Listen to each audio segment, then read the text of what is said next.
All right, lads. Welcome back to my podcast, Cheaper Than Therapy. Mick Thomas here. How are you? Thanks for liking. Thanks for subscribing, sharing, coming back in. Check me out wherever you're getting your podcasts from. All that stuff, all the good stuff. Spotify, iTunes, Apple, wherever the podcasts are, that's where I am. And speaking of podcasts, my new podcast comes out. I know, another one, right? Because we still haven't heard back yet from the Almost Irish podcast. Dan Barry, Dennis Rooney talking to you, lads. It's not abandoned, it's just on hold for a while. Two of the other band members have some personal stuff going on, so waiting to get back into that one. But in the meantime, and hopefully permanently, I do have another podcast, which is a bit different spin on life, I guess. And it's with my good friend, funny Corey Brooks. His name's not Funny Corey Brooks, he's funny, and he's Corey Brooks. And we have a new podcast which comes out this Thursday, called the Manxiety Podcast, and it's all about, it's not a comedy podcast, although we do try to have one or two funny moments in there. It's just kind of a podcast that's designed for men to deal with mental health, and that, because I got a qualification. What else am I going to do with it? I got a qualification to deal with drug and alcohol and depression. I'm a counselor for that kind of stuff. So what do I want to do? Just sit in a room, with a bunch of people holding up a doll, show me where your uncle touched you. I don't want to do that. I don't want to do that. So I figured I could help people. And we kind of geared it towards men, but women, you're welcome to join in and listen to it from our point of view. So come on over. It comes out this Thursday, called the Manxiety Podcast. Right? It's like anxiety, but it's manxiety. Clever, right? Corey came up with that. But it's a good podcast. It's the first episode we did. So we'd love you to check it out. We'd love you to check it out and give us a subscribe. Subscribe to this one. If you're on YouTube, check it out. You get to see me in a beanie today. In a beanie. I know a tiny, tiny percentage of people of the Cheaper Than Therapy fans don't really go onto YouTube to look at the face. But I'm in a beanie today. It's adorable. Nothing to do with the weather. And you get to see my brick wall behind me, which looks tilted today. It looks like there was an earthquake and my house is sinking on the foundation. Don't know. Anyway, so what I want to talk about, a few things this week, right? The show's called Cheaper Than Therapy, right? And why do I call it that? Because it really was supposed to be a therapy session for me. Like every week, if I sat down with a therapist and talk about here's what's bugging me. And then sometimes I end up going off on these other little tangents, but today, really, like this week, I really am kind of bothered by a lot of stuff, that really got me. And I've been at a place lately of kind of zen and kind of trying to get calm with the world and not complain about things and just sit back and go, well, that's interesting. That's not in my control. But this week was kind of, the buttons were pushed, right? And my new patience has been tested, and I didn't bite. I didn't take the bait. Didn't flip out, but I was definitely tested this week. A few things, like I don't know if you know this, by the way, but there's another crisis in the country right now. And it's not me to get political in any way, but there is a horrible crisis in the country right now, and it really got to me in America. So bear with me. Our Ireland and the other countries, the UK that listen to the show, Denmark love us, Norway loves the Cheaper Than Therapy, Fiji, Australia, I got some good fans over there. Fiji, I do a kill in Fiji. I'm probably like, I don't know, Michael Jackson in Fiji at this stage. But bear with me. So maybe you guys can send over some aid to the country, because it's a terrible time, especially the time of year. We know we had Live Aid though in the 80s. Remember, Bob Geldof got together and they all sang, and Do They Know It's Christmas Time? To Africa, to Ethiopia, who were starving. People were starving, and we all got together. We rounded up money. We bought the single on record, showing the age there, and it all got sent back to Ethiopia, the money. So now we do have a crisis in America, and we're hoping that other countries will get together. So Bob Geldof, if you're listening, could you please get together? Get some more singers. Get the old ones. We don't want the new ones, but maybe throw in some new ones to get the new people listening. We do need to raise money because the country is going through a huge shortage of cream cheese. Cream cheese, everybody. America is short on cream cheese right now, and it's on the news. Not just like it was one channel. Anyone get anything to report today? No, boss, we got nothing at all. Really, nothing going on at all. You've nothing to report at all. No, nothing at all. Nothing at all going on about how you can let illegal immigrants into the country, and not only now, you can let them in, but they don't even have to register. You can just have them vote. Their votes count now. No, we've nothing at all. Nothing like that. No, gas prices still really high. Yeah, they are, but we got nothing on that. Well, what do you have? We got to get a report out this afternoon. Cream cheese is nearly gone. What? Cream cheese is nearly gone. Put that in then. Let's get that out there. Wasn't one network. It's every news network was covering the shortage of cream cheese in America. This is America. I love you. I live in you. I love being in you, America. I'm in you 365 days a year now for well, that's not true. I've been back to Ireland a few times, but I'm inside you all the time, America. In almost 20 years I've been in you now. And this is the worst thing I've seen. That you're complaining that there's a shortage of cream. Do you understand how easy you have it? How no country should take us. I'm a citizen of America now. No one should take us serious anymore. We just can't be taken serious. There is poverty in this country right here, but we're just projecting on the fucking news. There's no cream cheese. What does that mean? Our fucking bagels are going to be terrible. We got to use butter on our bagels? What are we, poor? What are we fucking Afghanistan? What are we, Ethiopia? We get butter on our bagel. What the fuck is wrong with you? Not only that, but you can have cheesecake. What the fuck? Oh my God, we can't. What is the president doing? What is our president doing? We demand our cheesecakes. You can do what you want, right? You can close down schools and businesses because people won't wear a mask. And you can force your vaccine on people. You can tell them to take this vaccine if you want to, that even though it doesn't prevent shit and there's a 97% survival rate, and you can enforce all those laws all you want to, but don't you ever fucking touch my cream cheese. Do not touch my cream cheese, you horrible, horrible cunts. How fucking dare you. That's where we are. That's where we are as a nation. Complaining about our cream cheese.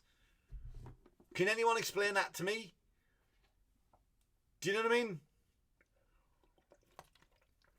Annoyed by that. I was really annoyed by it.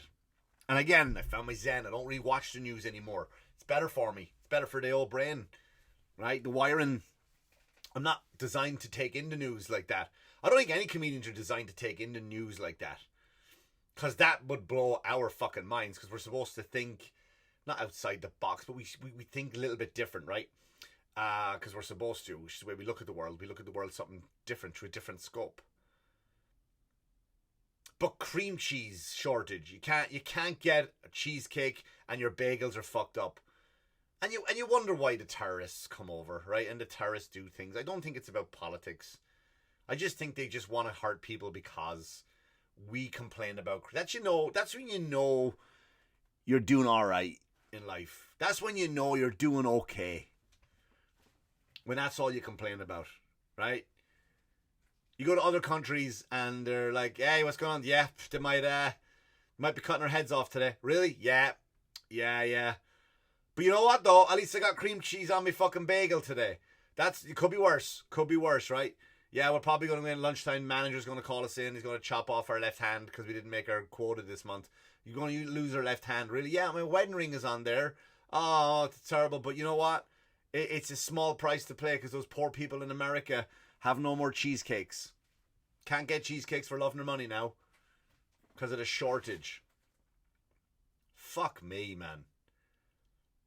Embarrassing, isn't it though? Isn't it embarrassing? Be honest, you're listening to this right now, probably embarrassed, or unless you're going to be one of those people who like to take advantage of things and you see, like, I see a business opportunity and you're buying up all the cream cheese and you're keeping it in your freezer and selling it on Amazon for $80 a tub.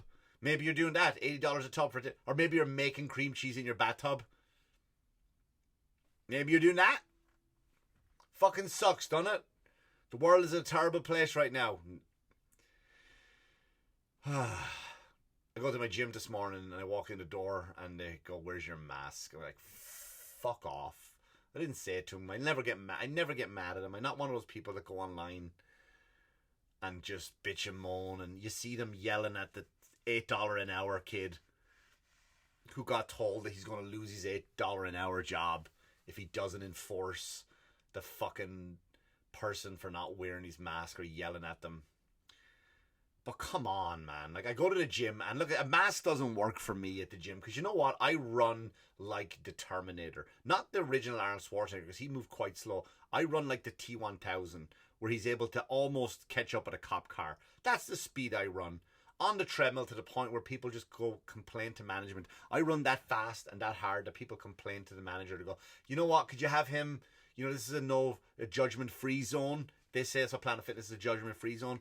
We don't want fucking Captain America over there running as fast. I can't help it. I break the machines, I run that hard. And I 5 minutes on the treadmill, I thought, you know what, don't complain. Just get on with it. Get on with it, Mick. That's the new mentality. Just get on with it. Let's go. Let's go. And I just ripped the mask off maybe 3 minutes onto the treadmill. And then I went onto the Stairmaster with the women. Next to the women, because I had to get some sort of body sweat going before I start lifting all the weights. So I get on the Stairmaster next to all, the women to do the things where they take a step and then they kick their leg out. Because all they want to do is work their arse. That's all girls do at the gym. Working their arse. You know what, girls? There's more than just your arse and legs. I'm just letting you know that. I don't know if you've studied anatomy. I know Kim Kardashian hurt you.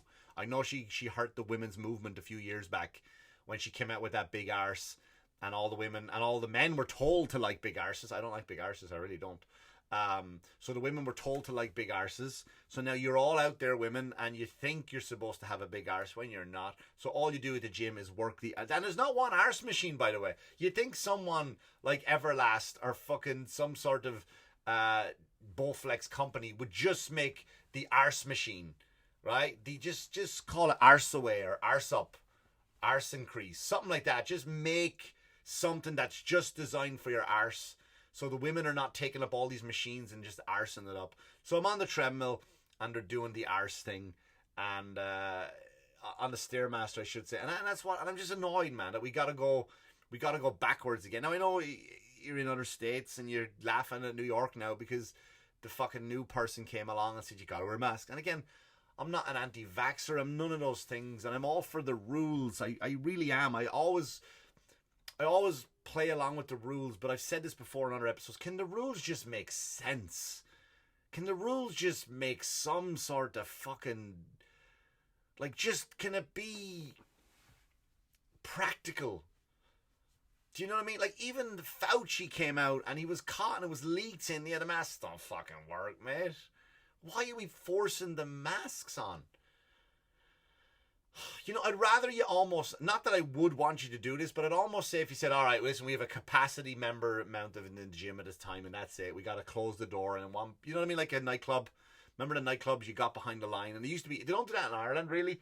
It's an American thing where you let the kind of cool people in, the good looking people, or maybe they don't even do that. That's just based on the movies. But in Ireland, they used to let you in based on the capacity and they have the red velvet rope and the big monkey with the fucking suit on would hold the fucking thing down. And if 4 people left, he would let 4 people in because reduce the occupancy then. Do that. You know what I mean? Just don't fucking put a mask on people that we know they're just, it's been proven they don't work. And this is not me this is not a conspiracy theory. This is not, I don't want people jumping on here and going, you're an anti-masker. I kind of am in a way, I suppose, because they just don't work. They don't work. Just fuck, we're back to this again. We're back to this shit again now for the holidays, for Christmas, and I'm putting on weight because I'm eating chocolate every day. Because I always eat chocolate. I always pig out in December. I want to run it off. I do, but now I can't. And now I got to get on the machine with the girls and try to get my arse to look big, so men will find my arse attractive. That's what we're up against. I was at the comic strip this weekend, and this is what really kind of got me going, right? This is what really got me going. I took the family into the city. Friday night, right? I had the 8:40 spot at the comic strip. Fucking love the comic strip. 8:40. My next spot wasn't until midnight, so that's 9 o'clock. I get off stage at 9 o'clock. That's 3 hours. So I have a 3 hour gap and I go, you know what? I'll take the fucking whole family in. I'll run in real quick, do me spot, jump in a cab, take them all down to see the tree. Right? Take them all down to see the tree. It's fucking Christmas time. Big tree. Grab some food. Back in the cab. Run in. Do me spot. Bob's your uncle. Get in the car. Home. Great Christmas holiday night, right? Get paid for it while I'm doing it. Why the fuck not? Great night, great idea, great plan. Drive in, get in, walk in the door. don't realize who's there, but T.J. Miller, right? You know T.J. Miller. You've known him. He's in every fucking movie. He's in every movie. I know T.J. for years from just doing stand up. So worked with him a bunch of times. So TJ's from Deadpool. He's Deadpool's best friend. Office Christmas Party. If you're gonna watch that this year, that's really good. The Emoji Movie. What else? I mean, fucking, he's in Get Him to the Greek. One of my favorite. He's everywhere, right? Ready Player One. TJ's everywhere. But my son is a huge TJ. He's probably his favorite like character in Deadpool. He loves the fucking Big Hero 6. He loves him in Big Hero 6. Disney's Big Hero 6. My son's a big fan. Big fan of T.J. Miller. So we're parked right outside the comic strip. Like literally my car, sidewalk, the comic strip. And I walk in and I'm talking about, here's a chance for fucking daddy ear, right? Daddy ear. What does he do? I walk in, so I'm chatting with TJ. I go, TJ, listen, my son's in the car. I'm going to bring him in and say hello. Is that all right with you? You okay, buddy? He goes, yeah, sure, man. Bring him in. Mick, not a problem. Anything for the mixter, he says. I made that up. But he goes, yeah, make sure anything you want. So go, bang, bang. Son, come on. Comes in. And my son is sitting there and he's fucking It wasn't like, you know what some of these people do, and I'm sorry if you are one of these people where you go to like a Comic-Con and behind the fucking table is the guy who once served drinks at The Walking Dead, because they don't really bring out the big guys. They don't bring out the big guys at these shows, right? It's always like, you know what I mean? They don't bring the A-listers to these shows. You know, some guy, I was in the background in Star Trek. Really? We get to meet the guy who used to fucking get William Shatner's toilet roll for him. We get to, you know, when William Shatner will go back to his trailer and have a wank into a paper towel or whatever, and this guy took it away. Like, you get to meet him. Like, you never got to these Comic-Cons and met William Shatner, right? And so they never do the top line guys. So, and they walk up, and if you do get to meet this guy, you walk in and he's over a table, and you gave him $50, and he signs a fucking 2x8 picture, a 4x8 or whatever the fuck size they are, and he doesn't even look you up. He's like, oh yeah, really? Yeah, who'd I make it out to? John? All right, yeah, John. Merry Christmas from fucking William Shatner. And they shake hands, and then next, it wasn't one of those kind of meetings. It was like TJ comes in, and he fucking, you know, my son comes in, and he sits down, and he's talking, and they're telling jokes with each other, and he's hanging out with him. Right? He's not just, here's a quick meet. Can I get a picture? Picture. Bye now. Nice to meet you. He was hanging out with him. Bring him back in. TJ had to go up on stage. So I go, all right, man, come on, let's go. TJ's got to jump up. Those pictures are on the Comic Strips Instagram page, by the way, if you want to check them out. They're pretty cool. So, son was in the car. TJ goes up on stage. I go right up after TJ. Come back out. Get taxi. Straight down. Go see the tree. Right? We're at the tree. Look at the fucking tree. Couldn't have been arsed. They couldn't have been less impressed. Right? Just fucking... I'm like, look at the fucking tree. Look at the size of it. The fucking lights. Look at it. Yeah, it's a tree. Walk down a bit further. I'm outside a shop. The other two are in a store. Me and my son are outside a shop. Just chatting. We didn't have a mask.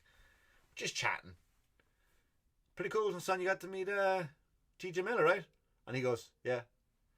I told you a while ago that your dad knew him, but you didn't believe me, right? See now you know. You know your dad knows him. Yeah, but you don't know Kevin Hart. What's the fucking point? Do you know what I mean? Like, why bother? Like, if you... Nothing. Like, it is his favourite. He says it's his favourite, and you finally fucking meet him, and it's like, that's it. It's not Kevin Hart. I'm like, what the fuck? So then, like, if my dad, when I was younger, like, said to me, like, hey, I know... I used to, I don't know, pick an action movie, because when I was a kid of the 80s, all there was really action movies, right? Or Eddie Murphy. I loved Eddie Murphy movies, but as a kid, it was like who did Stallone, right? Jean-Claude Van Damme, Mel Gibson, like I said, right? Do you know what I mean? Like if my dad came along and said, Mick, you ready? Here's my buddy, Jean-Claude Van Damme, from all those martial arts movies that you love. And if I met Jean-Claude Van Damme, and then my dad said to me afterwards, Pretty cool, right? Your dad knows Jean-Claude Van Damme. You got to meet him. You got to talk to him. You got to share an experience. You got to tell him a joke. You actually made him laugh at your joke, and you got to take a picture with him. Isn't that kind of cool? Isn't that cool that your dad knows Jean-Claude Van Damme? And if I went, yeah, but you don't know Sylvester, you don't know fucking Arnold Schwarzenegger, I would have got fucking punched right in the nose. It's not Arnold Schwarzenegger. Like, it's not the Terminator. Smack. It's not the guy from Raw Deal. Smack. It's not Commando. Fucking smack. It's not the guy who fought the Predator. Wallop. Fucking miserable little cunts, lads. So then what we do, I go back, get a taxi, right? Takes a while to get a taxi. I'll give it that, right? Little legs can't walk as fast. Place is busy. That I understand, the grumpiness. Get grumpy there. I'm hungry. What do you want me to get you? No place we couldn't get in. No vaccine cards. Didn't bring the cards, the vaccine cards, right? Sorry, can't get in, no vaccines. So I go to Taco Bell, right? There's a Taco Bell 2 blocks from the comic strip. Loves Taco Bell, he does. Fucking let me march down, walk in, Taco Bell, bang, boom, cheese quesadilla. He loves cheese quesadilla. Just a cheese quesadilla, nothing on it, right? Get the fucking thing, go back 2 blocks down, back into the car again, so I'm waiting to go into my midnight spot. Sit back in the car again. All right, there you go. I don't like this. What do you mean you don't like it? There's got chicken on it. You love chicken. I do love chicken. You love quesadillas. I love quesadillas. Well, why the fuck don't you love chicken quesadillas? Do you see what I'm doing here with the fingers? Chicken, quesadilla, fucking merge. How is that? That doesn't make sense to me. I love chicken. I love quesadillas. You think you would like a chicken quesadilla. I love onions. I love pizza. I love onions on me pizza. Do you see where I'm going with this? I love mushrooms. Love mushrooms. I love a burger. Put mushrooms on my burger. I'm not going to complain.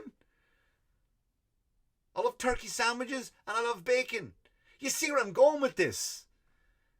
No, not good enough. Not good enough. He didn't want the chicken quesadilla. So I get to get up and I had to walk back again to Taco Bell. Now, they were in the wrong. Yeah, they should have got the order right. Don't get me wrong. But it's a fucking $3 quesadilla.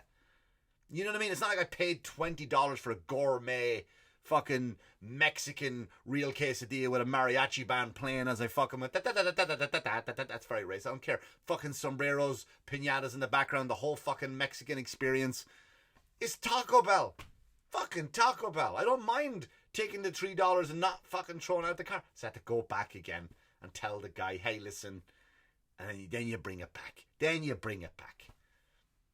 It's a bit hot. Fuck off. Just fuck off. You can't win. So that's what bothered me. I was going to talk this week about other things. I was going to talk about this woke movement, this shitty stand-up special I saw. Maybe next week. I was going to talk about the Ghostbusters. How FX, the TV channel, lied to me just to sell it. Like, I had a whole great story, but I'm out of time. Now. 20 minutes. I'll have to do it next week. And then next week we're leading into Christmas. And then, then the following week I'll do all my Christmas stories and stuff. Yeah.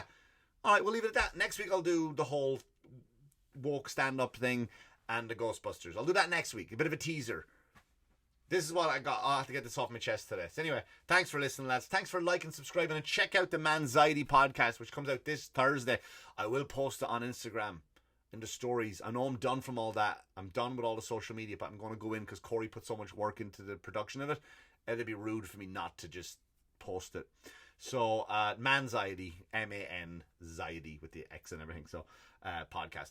Thanks for listening, lads. Liking, subscribing, and shit. Would you just subscribe?